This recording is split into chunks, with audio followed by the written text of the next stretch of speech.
Okay, YouTubers, this is an update of my my solar system setup here that I have. It's not much of a solar system if you really want to look at it. The purpose of the cells that I have are just to keep my batteries charged. As you can see, I have an MPPT solar charger here, charge controller, and but I only have about 60 something watts of wattage coming from my panel. There's just small panels. Unfortunately, I don't have the sources to upgrade to larger panels. Probably that's going to have to be my next project.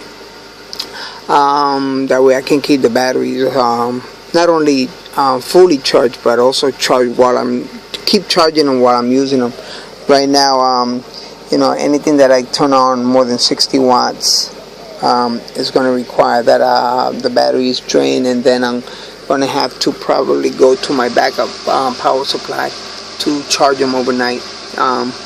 It has worked well so far, and during the day, if I don't use them, if I'm at work or something, then the solar panel will actually do a very good job just to charge them slowly and then just take them to a float stage.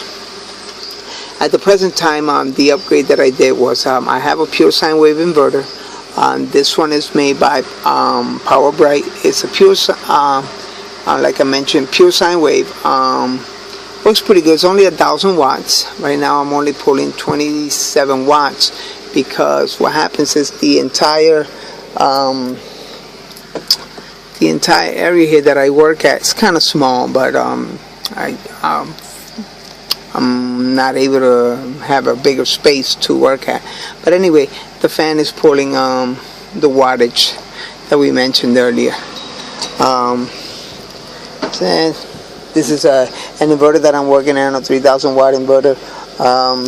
The outputs were bad. These are good, so I got to replace these. Okay. The battery bank is four batteries. Just made little smaller modification. What happened was, if you can see here, the inverters, the negative part of the inverter was pulling from the third battery, and the positive was charging from the first battery.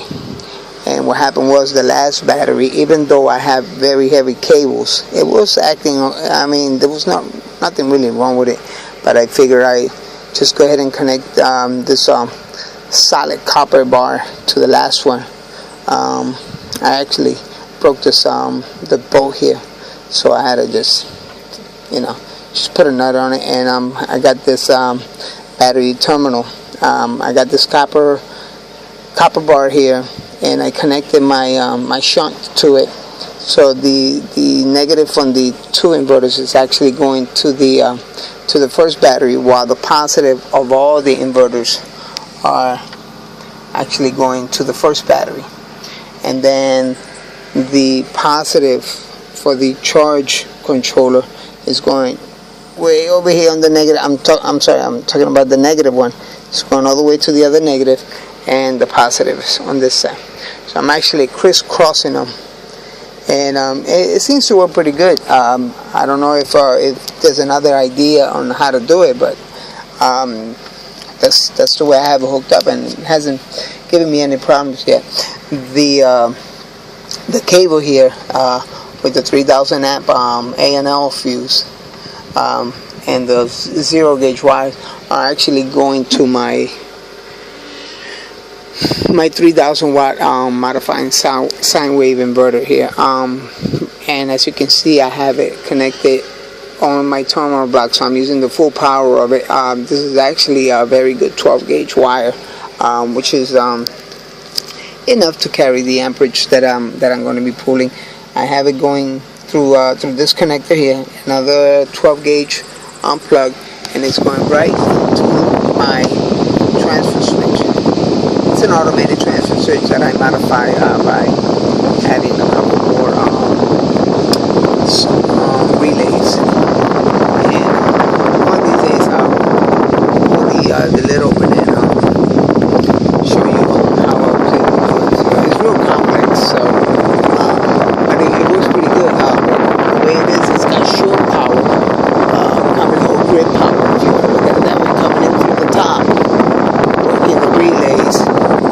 powering the receptacle on this side, which actually charges my batteries whenever there's grid power. Right now there is grid power, and the power supply would have been charging my batteries, with the exception that I installed a on-off switch on my power supply, so it doesn't always come on only when I want it to. So like I say, it works pretty good. It supplies enough power to run my entire house. Oh, let me go back to that. Now that's for the grid power that goes to the battery charger. This one here, another 12 gauge wire, actually comes out, goes into this receptacle. You know, it's 115 volts, even though it's coming out of both legs. Okay, coming out, and then it's going into this receptacle. Now this receptacle in here is divided. So in other words, the power coming from through this receptacle and the power going into this receptacle are divided. One side is going through here, one side is going through here, and that's how it's going into my my circuit breaker inside the house. It's in phase with each other, but it's powering both legs of the circuit breaker inside the house. Now this one here, I was able to get this from my generator. I replaced the one in my generator, and this one was still working. So it's about 13 amps, and like I say, I don't have much solar power coming in. So this is just to disconnect my solar array, and then this one here, which I'm probably going to replace with maybe something different, probably something like this. Okay. And this one will just disconnect my batteries from my MPPT. So in other words, when I'm going to put on the power supply, I'll hit this one and I'll disconnect the batteries and just let the charger charge the batteries. I usually do overnight whenever I use the batteries a lot. Okay, right now as you can see, 12.99 volts. I am using the top inverter. And it is overcast day, so I'm only pulling 10.2 watts, which is 0.79 amp, which is, you know, just nothing basically. And other stuff that I have here that I added, since I do a lot of repairs here, I rigged this up. This is an 8 gauge what do you call it, cables, battery jumper cables. And what I did was I just bought them, took out, let me see if I can show them to you, where, I don't know what I did with them. Okay, they're right there. Okay, there's another set around here. Okay, the other set is up there. Okay, I took them apart, and what I did was I used the wires to actually hook them up to my, whenever I'm testing something, sometime I'm testing this here and I need full power, or these are okay, these are working pretty good. This one I took it apart to replace the to work on the display, and something's wrong in there, so, but it works good. It pulls out the power. It just, you know, the display. But anyway, like I said, I wasn't using them. I took them out. I had them before. When you see my first videos, I had them connected, and so I took them out, but they were pretty good. Okay. That's the case for the one that I'm repairing right here. That's the case for it, and all the parts that I keep buying for it, and my power supply whenever I just want to apply a little bit of power. Yeah, just a variable power supply, just adjusted and so forth. So these you get them real cheap from the internet. This one cost me about $45, something like that. Yeah, and then a little bit of shipping just to get it all the way over here to the island. That's the negative about buying from a lot of places in the United States. They always charge for you know, exaggerated shipping rates to Puerto Rico, even though it's a territory. But you know, that's the break, so can't do nothing about it. So I've been buying a lot of little parts from China. All my other parts, capacitors and so forth, little fans, and you know, a lot of little parts I just buy from China. So, and that's about it. Anyway, like I said, those were the only, the cables. See, the cables that I had here. Okay, I lost myself here. And, okay, the cables, I have negative here, and they're live. That's why I put one here. And as you can see, I have it, so you gotta actually play with it in order to get it out of there. And then the other positive one, it's right there. So I keep them separated from each other. But like I said, they come out, but you gotta play with them. They just don't accidentally come out. So anyway, that's it. That's the update to the vent system. This is coming out soon. Okay, I bought a Samlex inverter, the one that can connect to the whole house. That's coming in the mail. I got the remote control for it, and the remote control came before the inverter did. So I'm just waiting for the inverter to show up. I'll take this one out. I'll probably keep it. I don't know if I'll maybe just clean it up and sell it. This actually unit works perfect. I mean, I have gotten this thing. I haven't maxed it out at 3,000 watts, but I put about 2,600 watts on it, and with no problem. The negative part about this unit is that the fans are constantly on. However, because those fans are constantly on, they do pull some wattage out of your battery if you're not doing nothing. Like overnight, you might be just using the fans. So what I do is I just replace that and put them into this inverter here, because the fans don't come on, and then I just use the fans during the nighttime.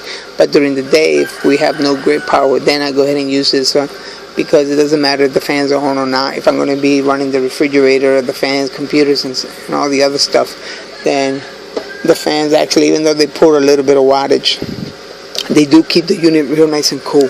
And being that it's in this what do you call it, this shed here, I bought a couple little things from China. All the fans on the inverters, I don't know if I'll be able to probably show them to you from the back. Let's see. As you can see, that's probably the best bet to show it. But I put these little things that take out the little cushion inside, or whatever you call it, the filter, and then I put them over the fan just to keep our little animals from going inside and trying to make a nest inside, and then, you know, have to turn on the power supply someday and have everything just short out because there's a little lizard or roach or something inside of it. So anyway, that's how I protect them all. That one also has it also. That one, the size of the fan was a little bit different, so but I ordered them for those, even though I don't use them. I just, you know, just to keep them on. If I ever sell them, they just go with the unit. I do modify them a little bit. This one here, the 3,000 watt unit, as you can see, I added the breakers. It's just little marine gray breakers. You just take the little cap off, and just in case you overload it, you get more than 15 amps, just go ahead and I mean, they'll just trip and so forth. But I put this here just in case. You know, they're for boat. They're made for boats. And then I also wired it directly. I got the power, the full power from all of these, and just went directly in here. So anyway, like I said, this works great. The only problem was I hooked it up to a battery, just one battery, and I went to work, and it wasn't pulling much low. It was just something very small, and I was under the impression that when these go off, when the battery goes low, they'll shut down. Actually, no. This one tried to reboot itself, and then tried to reboot itself, and then, you know, so it damaged my outputs. But everything is okay now. So, well, it's not okay now. I'm still working to get that done. So, and that's about it. Anyway, hopefully you enjoyed the video. Once I get the Samlex inverter and I hook it up, I'll probably just post another short video. But another little trip. Like I said, it's a little shed here. It powers everything. A little fan up there just to keep. I think it's working at the moment. Yeah, it's on. This just keeps the hot air from the summer because it's very hot in here. Not super high. It'll probably get about 95 degrees in here. So the fan will just take the whatever hot air is radiated through this to the tin roof, and just blow it out those holes. So it'll keep this nice and cool. And like I said, my battery chargers, cables, more stuff just to work. Okay. Anyway, that's my short little video, and till next time, take care. Have a good day.